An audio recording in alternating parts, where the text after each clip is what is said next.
The makers of Camel cigarettes present Dick Powell as Richard Diamond, private detective.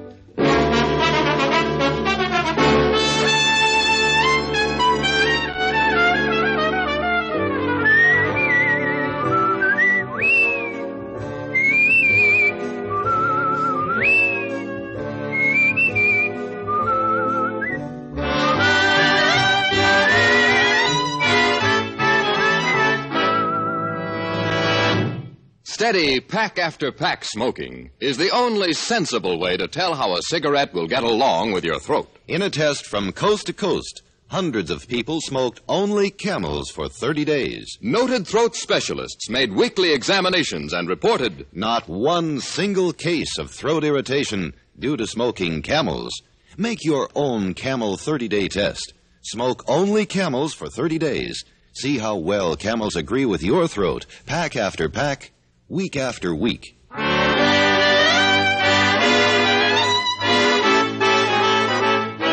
Here transcribed is Richard Diamond, Private Detective, starring Dick Powell.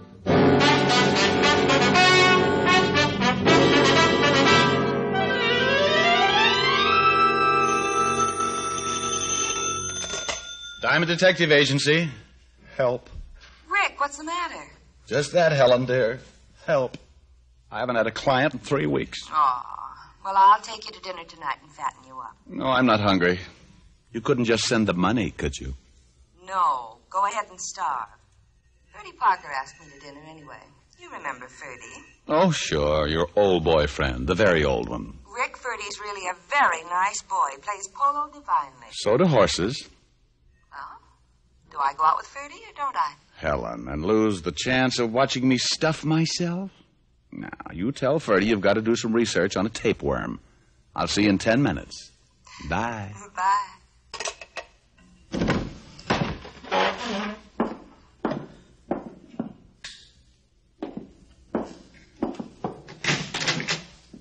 Diamond? That's right, but I'm leaving now. Come back tomorrow. This won't wait till tomorrow. My name's Duke Crandall. How do you do? Pretty well in the dark.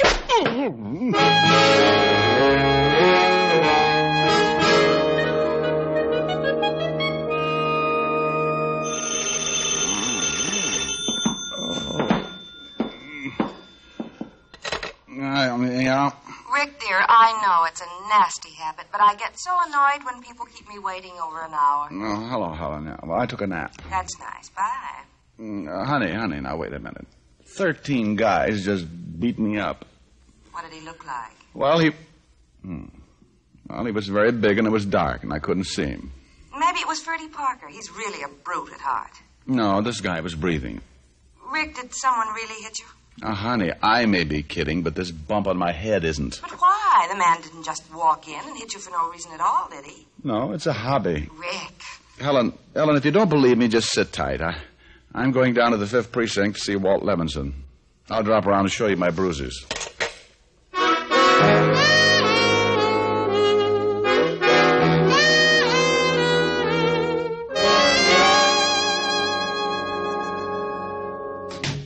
Hello, Rick. How's the...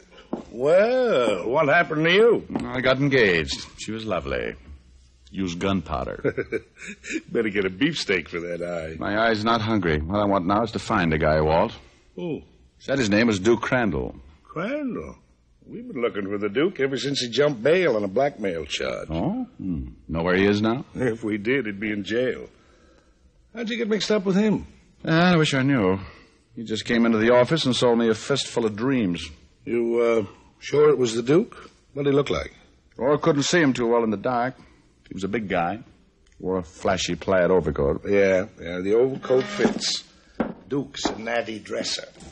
You can look over his record for yourself, Rick. No. So you're looking for this guy? Yeah, he's somewhere in the city. It's anybody's guess where.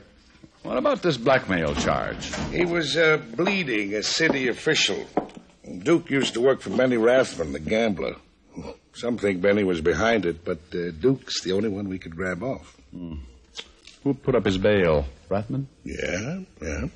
Until now, we thought maybe Benny had killed Duke after he bailed him out, so he couldn't pin the job on him. Here, Here's a package. Don't worry, he's still alive. I got the bruises to prove it. What about this Benny Rathman? You think he'd know where Duke is? Hard to say. If he did, I think he'd try and get rid of him. See, the DA's been trying to pin something on Ben for a long time.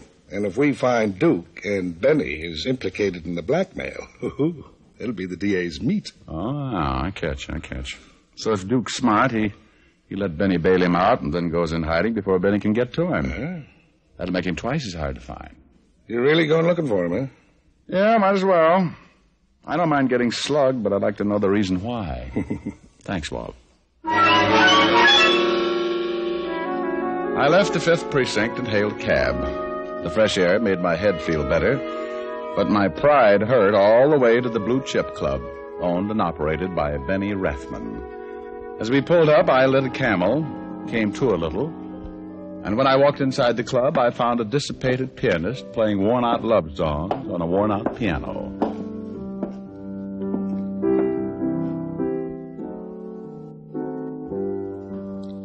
Hi. Hi. Like my playing? Not particularly. Me neither. Your boss around? Maybe. Back room? Maybe. Alone? Again, maybe. Thanks for the brilliant conversation. Maybe. I enjoyed it. Hey. Hello, Benny. Well, Diamond. Don't you ever knock? Only a gin rummy. We'll grab a chair. Not every day we get a visit from thee, Richard Diamond. Well, roll down your sleeves. Your goosebumps are showing. I'm allergic to stupid remarks. Benny, Duke Crandall used to be on your payroll. Where is he now? Looking for the Duke, eh? Now, that's a coincidence. So am I. And you just don't happen to know where he is, huh? That's right. I put up bail for Duke, and then he skipped. I don't like that. Go on. That's all. Duke cost me a lot of money. Yeah, I'd sure like to have a little chat with him. Mm-hmm. Only I bet Duke would wind up speechless. You know, if he's caught, you'll be in hot water, Benny. So, I've been in hot water before. Not recently, I'll bet. Keep it up. I may grow to hate you. I'll work on it. Look, Diamond, that blackmail rap's all Duke's. I'm an honest businessman. For that line, you should be a comedian. Benny, did Duke ever mention my name around here? Maybe. He used to swear a lot. Oh, very funny. Why all this interest in Duke, Snooper? I owe him something, that's all. I'd like to pay my debts. Oh, gee, I'm sure sorry I can't help you, pal. Save the tears till I leave, Benny. Wait a minute. Here. What's this? The address of Duke's old girlfriend. Name's Patty Carroll. She won't talk to me, but maybe she'll help you. Well, it's worth a try. And if you should locate the Duke, let me know, huh? I'd still like to have that little talk with him. Maybe I will, if he's in any condition to talk. I left the Blue Chip and went across town to the flat of one Patty Carroll.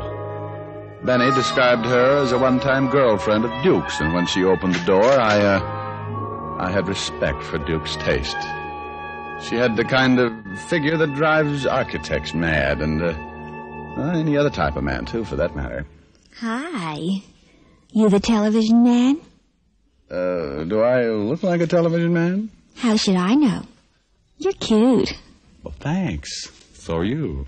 I guess they could have cute television men. I don't see why not, but I'm not one of them. Oh, shoot. 3 days I've been waiting for that set. Heartbreaking. Ain't it, though? My brother says, Patty, that's my name, Patty. He says you got to get a television set, see a lot of educational programs and such. He says it makes you appreciate the finer things in life. Yeah, like radio. So I get me a television set, but the guy ain't shown up yet. What do you want? Well, I'm glad you got around to that. Honey, I'm want a little information. I'm no library. I'm no bookworm. Mind if I come in? All depends. You a gentleman? All depends. I eat with a fork. You sure look all right. Only I wish you were the television man. Patty, at times, so do I. Now, what's on your mind? Duke Crandall. Oh, you must be a cop then. Hey, I like cops. I used to think it was fun to date hoods, but my brother says, Patty, that's what he calls me. Patty, he says, you gotta quit running around with the hoods. So now I like cops. Very commendable change. Yeah. Hoods are always getting sent to prison. And who did you say you were looking for? Duke Crandall. Oh, yeah. I used to date Duke, till my brother said... Where's Duke now, Patty? I don't know. We broke up, Duke and me. He was always slapping me and ruining my makeup. Look, honey, think hard, will you? Do you know any of Duke's friends who might know where he is now? Let me see. Yeah, I know one guy, Joey Thompson. Him and Duke used to play cards every Friday. Where does Thompson live? How should I know? No, just wishful thinking. Mind if I use your phone? I guess not. Only don't be long. The television man might be trying to call me. This'll only take a minute.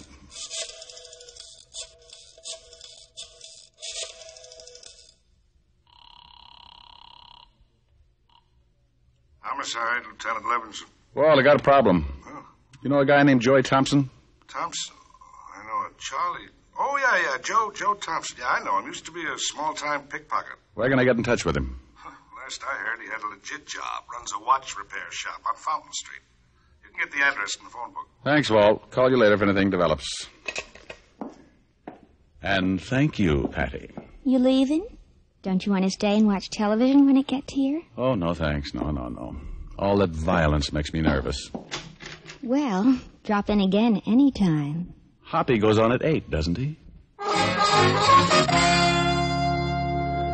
Patty had few brains and many curves and was the type you hated to leave. But Joey Thompson might lead me to Duke Crandall.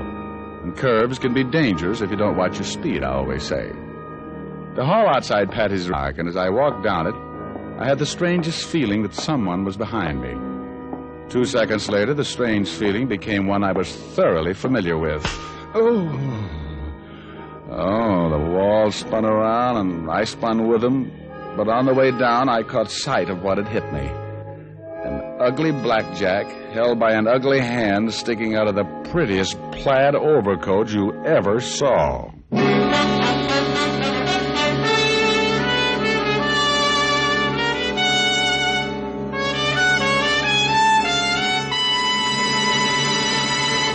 Before we continue with Richard Diamond, here is an important question. Will one puff or one sniff tell you how mild a cigarette is? No, but steady smoking will. Try Camels for 30 days as your steady smoke. Enjoy Camel's rich, full flavor. Let your throat tell you how mild Camels are. Pack after pack, week after week. Hundreds of men and women from coast to coast made the Camel 30-day test under the supervision of leading throat specialists who examined their throats every week. Those throat specialists reported not one single case of throat irritation due to smoking Camels. Start your own Camel 30-day test tonight. You'll get day-in, day-out proof of Camel's mildness and flavor. And you'll know why, after all the mildness testing of recent years, Camel leads all other brands in popularity by billions. How mild, how mild, how mild, how mild, how mild can a cigarette be? Smoke Camels and see. And now, back to Richard Diamond, Private Detective, starring Dick Powell.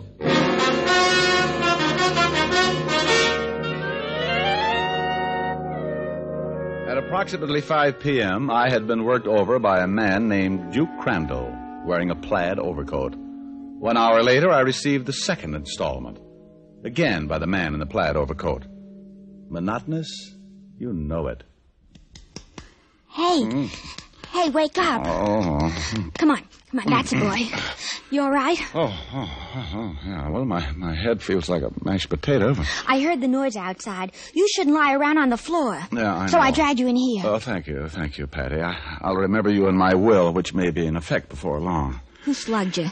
Your old boyfriend, Duke Crandall. Oh, that bully. What's he got against you? That's what I want to find out. Here, let me fix that ice pack. No thanks, honey. Hey, now, you shouldn't get up now. I know. I like to show off. Where's your phone book? Over there. Thanks. Now, let's see. Patty, what does T come after? I should know. Oh,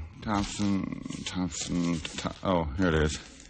Thompson Watch Repair, 19 Fountain Street. You gonna see Joey? That's the general idea. I bet he won't talk to you. He can smell a cop a mile away. Well, they can't shoot me for trying. On second thought, maybe they can. Besides, maybe Duke ain't even in town. Maybe he's gone back to Arkansas. No, he's still around. What did you say? I said maybe Duke's gone back to Arkansas. That's where he came from. Does Joey Thompson know that? I guess so. Duke's always blowing about it. Thanks again, Patty. Okay. Say, you ain't gonna drive in that condition, are you? Of course. I'm too dizzy to walk. I stepped out into the hall. This time I looked carefully around to make sure no plaid overcoats were following me. The hall was empty, and immediately my head felt better. 10 minutes later, I arrived at Joey's watch repair shop on Fountain Street. I stopped outside, pulled my pants up too high, turned my hat rim back, and then went in.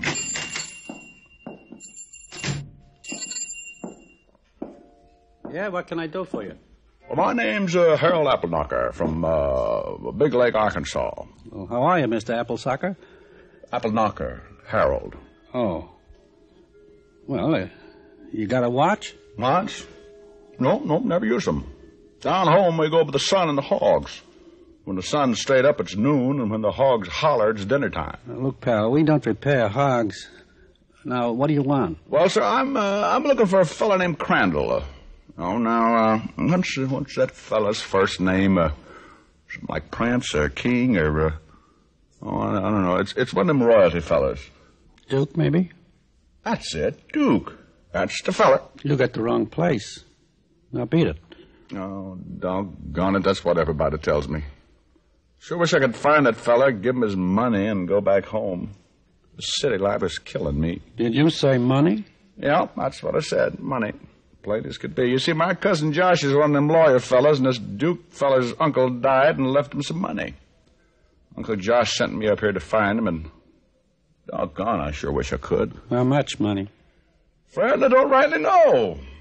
But Uncle Josh says it's enough to buy a poke of pigs, 2 or 3 farms. That'd be a lot, huh? Sure would be, Fred, sure would be. Duke could use some dough. Yeah. Sure you're on the level? Well, I think so. Had to come up a hill to get here, but I do believe Never mind.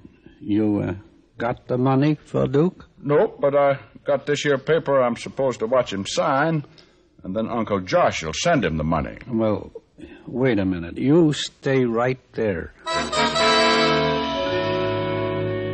So far, so good. Joey went into the back room, and I heard him dial. I couldn't hear the conversation, but I knew he was talking to Duke. 2 minutes later, he came back out. Okay, pal. I'll take you to Duke. Why, now, that'd be right neighborly.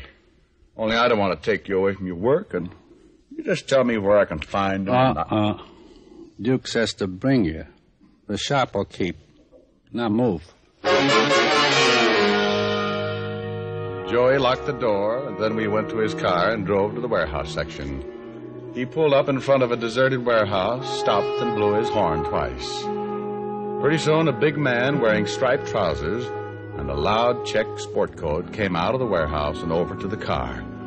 This had to be Duke Crandall. This the guy, Joey? Yeah, Duke. Okay, Hicks, start talking. Appleknocker, Harold Appleknocker. You dropped that business. You told Joey my uncle left me some dough.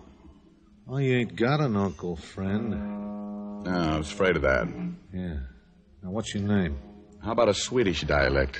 Got any uncles in Sweden? Well, you see, Duke, I told you over the phone he was a fake. Yeah, it's good work, Joey. Now, get out, bud. I want to know why you were looking for me. I didn't know where you were. Get out, he said. Oh, all right. Maybe somebody followed this bird, Joey. Drive back up the alley and keep a lookout. I'll take care of him. Right, Duke. In the warehouse, Buster.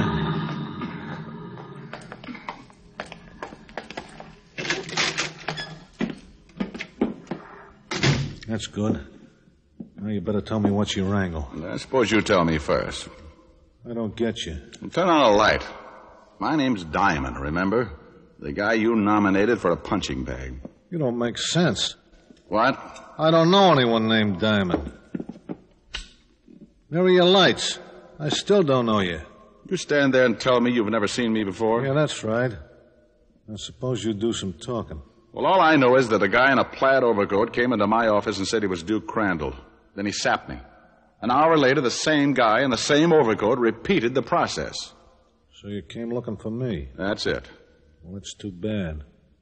I'm going to have to take care of you, Diamond. You might just mention where I'm hiding. Oh. Then Benny Rathman's really after you, huh? Yeah. Yeah, it's too bad that you had to stumble into this. Well, I guess it just ain't my day. This is a lonely place. Let's get it over. Wait a minute. Must be Joey. Hey, Joey. Joey! Joey's taking a little nap, Duke. What? Don't turn this way with that gun or you'll be a dead man. The man with the threat was Benny Rathman, standing in the doorway with a .45 in his hand. And what interested me was his wearing apparel, a flashy plaid overcoat. Well, Duke, you picked a nice hideaway. And thanks, Diamond. For whatever you mean, you're not welcome. For finding Duke, smart boy. You see, I knew you'd never take my money if I tried to hire you to find him.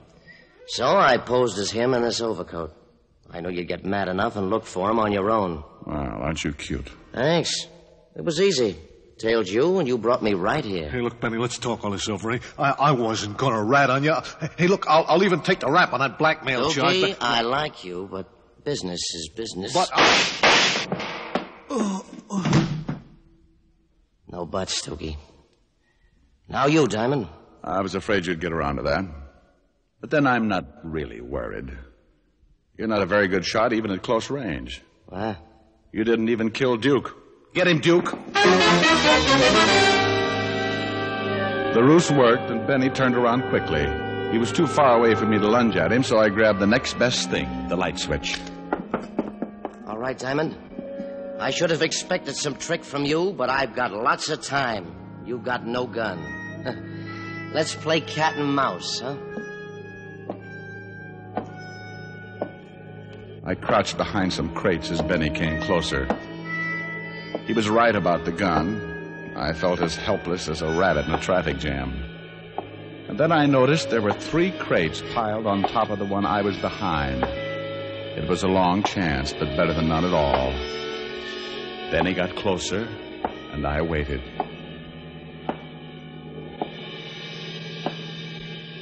It'll be soon, Diamond.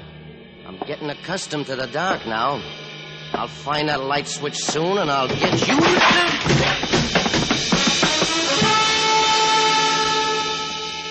The crates hit Benny and knocked him off balance. I raced out and lunged in the general vicinity of a plaid overcoat. My left hand caught a flabby stomach, and the gun went clattering to the floor. Then my free right hand went hunting for a bobbing head. It found it.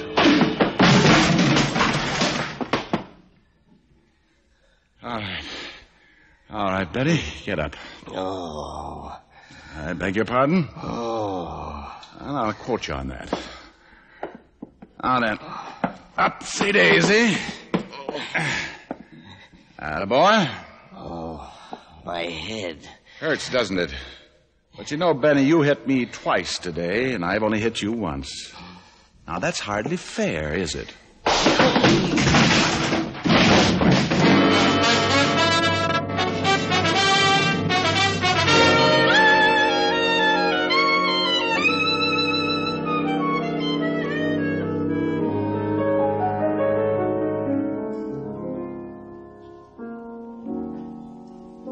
How's your eye?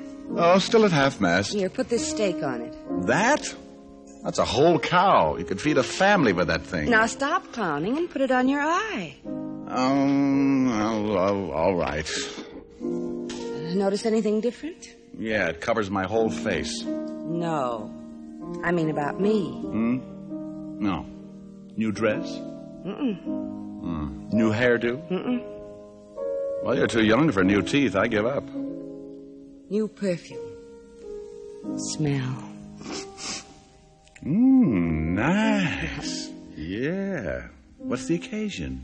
Oh, after you broke the dinner date, Ferdy Parker dropped in for a little while. Oh, good for Ferdy. Did he make it under his own steam? Oh, Rick, aren't you even a little bit jealous? Of course not, honey. I'm broad-minded. You mean thick-skulled. Oh, Helen, dear, I was only kidding. I noticed something different as soon as I came in. Oh? Yeah.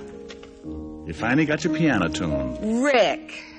When we are dancing and you're dangerously near me, I get ideas. I want to hold you so much closer than I dare to. I want to scold you 'cause I care more than I care to. And when you touch me and there's fire in every finger, I get ideas. Oh, I get ideas.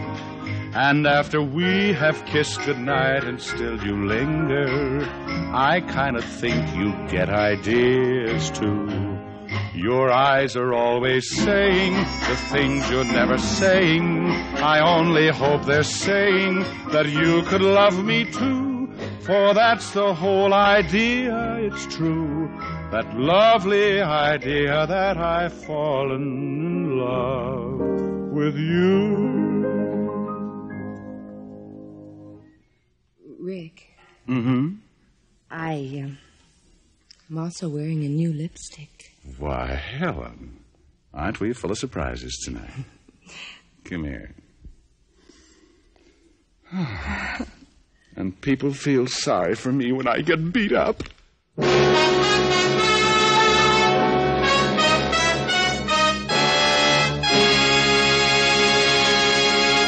Dick Powell will return in just a minute. Camels lead all other brands in popularity by billions. And here's the reason. Millions of Americans have discovered Camel's rich, delightful flavor, a flavor no other cigarette has.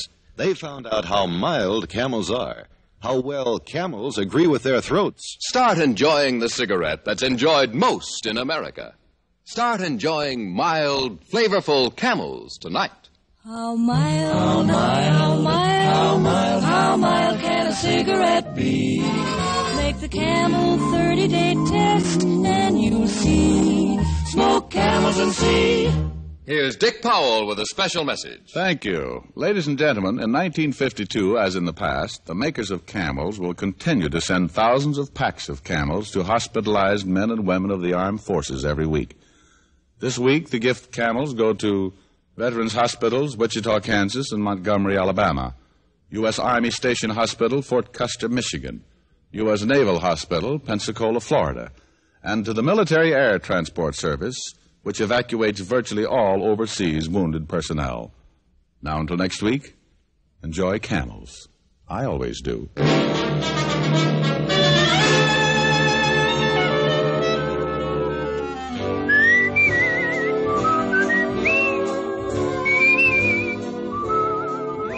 Dick Powell can now be seen starring in the Universal International film You Never Can Tell. Tonight's transcribed adventure of Richard Diamond was written by Dick Carr with music by Frank Worth. Our director was Nat Wolfe.